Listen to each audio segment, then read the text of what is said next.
ભરૂચ જિલ્લાની નેત્રંગ તાલુકા પંચાયતના પ્રમુખ અને ઉપપ્રમુખની ચૂંટણીમાં ભારે રાજકીય ગરમાવા વચ્ચે ભારતીય જનતા પાર્ટી આખરે પોતાની સત્તા ટકાવી રાખવામાં સફળ રહી છે।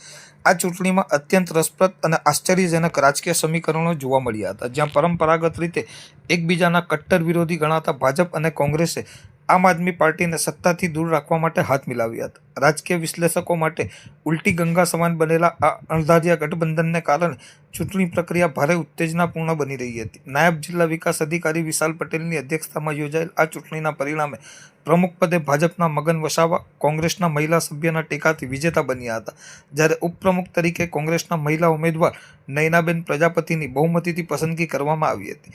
આ સમગ્ર રાજકીય ડ્રામા પાછળ બેઠકોનું ગણિત જવાબદાર હતું। કુલ 16 બેઠકો ધરાવતી નેત્રંગ તાલુકા પંચાયતની સામાન્ય ચૂંટણીમાં અગાઉ આમ આદમી પાર્ટી સૌથી વધુ 8 બેઠકો, ભાજપને 7 બેઠકો અને કોંગ્રેસને માત્ર 1 બેઠક મળી હતી। જોકે તાજેતરમાં આપના એક સભ્યના અકાળે નિધન થવાને કારણે પંચાયતનું સંખ્યાબળ બદલાયું હતું અને સમીકરણો રસપ્રદ બન્યા હતા। ચૂંટણીના દિવસે તાલુકા પંચાયત કચેરી ખાતે ભારે તણાવ અને રાજકીય ગરમાવો જોવા મળ્યો હતો।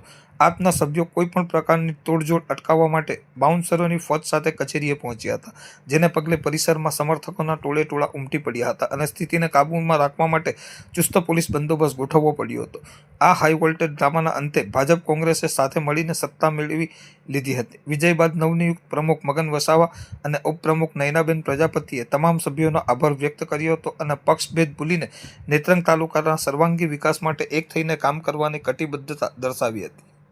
નેત્રંગમાં ખાસ તાલુકા પંચાયતમાં એક ઇતિહાસ રચાયો, ભાજપ અને કોંગ્રેસ ભેગી આજે સમગ્ર ગુજરાતમાં ભારતીય જનતા પાર્ટી તાલુકા પંચાયત મહાનગરપાલિકાઓ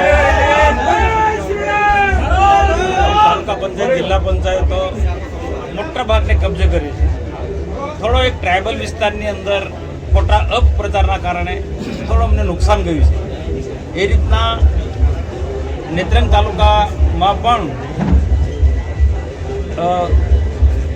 7 આમ આદમી પાર્ટી અને 7 અમારા ભારતીય જનતા પાર્ટીના, એમાં નેત્રંગમાંથી એક કોંગ્રેસના ઉમેદવાર ભારતીય જનતા પાર્ટીની જે વિચારધારા છે વિકાસને ધ્યાનમાં રાખીને એમાં સપોર્ટ ન આવ્યા, એટલે અમે એક મતથી અહીંયા વિજેતા થયા છે।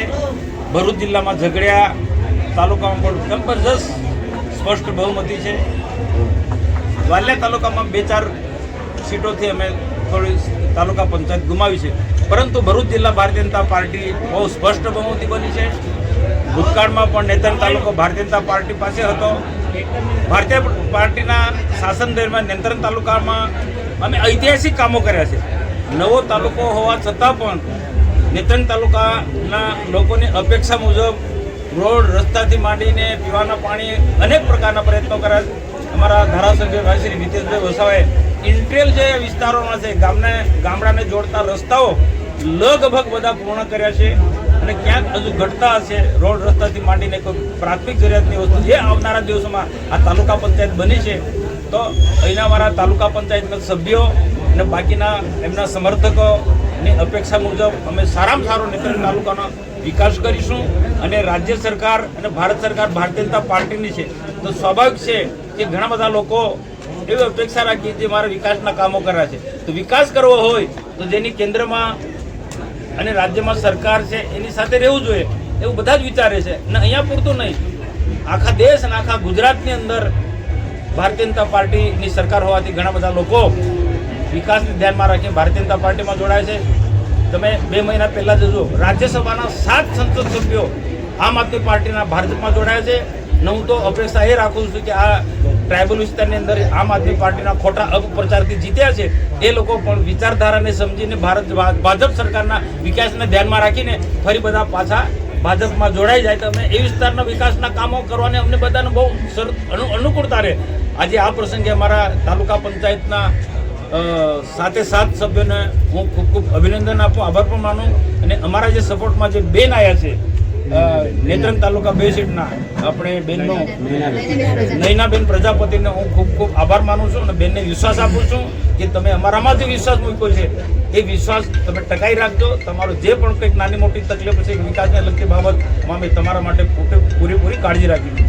મનસુખભાઈ, દેશ અને રાજ્ય લેવલે ભાજપ અને કોંગ્રેસ સામસામે છે. નેત્રંગમાં આમ આદમી પાર્ટીને સત્તાથી દૂર રાખવા ગઠબંધન થયું હોવાનો આક્ષેપ છે. આ અંગે શું કહેશો? નહીં, મેં કીધું ને, અહીંયા પૂરતું નથી. આખા દેશના ગુજરાતમાં ઘણી બધી જગ્યાએ ક્યાંક વિકાસને ધ્યાનમાં રાખીને આમ આદમી પાર્ટીના લોકો પણ ભાજપમાં આવ્યા છે.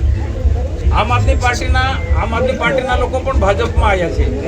અને ક્યાંક કોંગ્રેસના લોકો પણ કોઈક ને કોઈક રીતના કંઈક વિકાસ કરવો છે, વિકાસને ધ્યાનમાં રાખીને ભાજપને સપોર્ટ બન્યો. આમ એમને ખ્યાલ છે બધાને કે ભાઈ આમ આદમી પાર્ટી પાસે કેન્દ્રમાં પણ સત્તા નથી, રાજ્યમાં પણ સત્તા નથી. તો જે ખરેખર વિકાસના કામો કરવા છે, કંઈક પણ પ્રજાના કામો કરવા છે, તો જેની સત્તા હોય એની સાથે રહીશું તો આપણે કામો થશે. અને શા માટે ચૂંટવાનું? પ્રજાના કામો કરવા માટે ચૂંટવાનું. તો પ્રજાના કામો કરવા માટે જેની સત્તા છે એની સાથે રહેવું, એ ધ્યાનમાં રાખીને અહીંયા નેત્રંગમાં પણ જે સીટ નંબર 2 ના બેન છે નયનાબેન પ્રજાપતિ, અમને સમર્થન કર્યું છે. અને એ રીતના ગુજરાતમાં, દેશમાં ઘણી બધી જગ્યાએ રહ્યું છે. મુખ્ય ઉદ્દેશ્ય વિકાસ છે અને પ્રશ્નોના ઉકેલ માટે બધા ભાજપ સાથે જોડાઈ રહ્યા છે. ગુજરાત રાજ્યની 2026ની સ્થાનિક સ્વરાજ્યની ચૂંટણીમાં નેત્રંગ તાલુકા અને ભરૂચ જિલ્લાની નેત્રંગ તાલુકા પંચાયતની જે સામાન્ય ચૂંટણી થઈ એમાં ભાજપ સરકાર તરફથી અમને અમારા પર જે વિશ્વાસ રાખ્યા અને અમને મેન્ડેટ આપેલ અને અમને લોકોએ જે બહુમતથી ચૂંટાડેલ છે અને નેત્રંગ તાલુકા પંચાયત જે બની છે એટલે લોકોએ અમને ખભે ખભે મિલાવીને ખોબલે ખોબલે મત આપ્યા છે. એટલે લોકોની જે સમસ્યાઓ છે અને એ સમસ્યાઓને દૂર કરવા માટે અમે લોકોની જે રજૂઆતો હશે એ રજૂઆતો સરકારશ્રી સુધી પહોંચતી કરીશું અને લોકોના કામ ઝડપી અને સુધર રીતે પૂરા થાય એ માટે અમારા પ્રયત્નો રહેશે. આ ચૂંટણીમાં ભાજપ અને કોંગ્રેસે સાથે આવવું પડ્યું છે, આનું શું કારણ? એનું મૂળ કારણ તો એ જ હતું કે સમયગાળો બહુ ટૂંકો હતો. એટલે ગામડામાં જે ઉમેદવારોએ ફરવાનું હોય એ એટલું બધું ફરી શકાય નથી. એના પરિણામે અમારે થોડી તકલીફ થાય.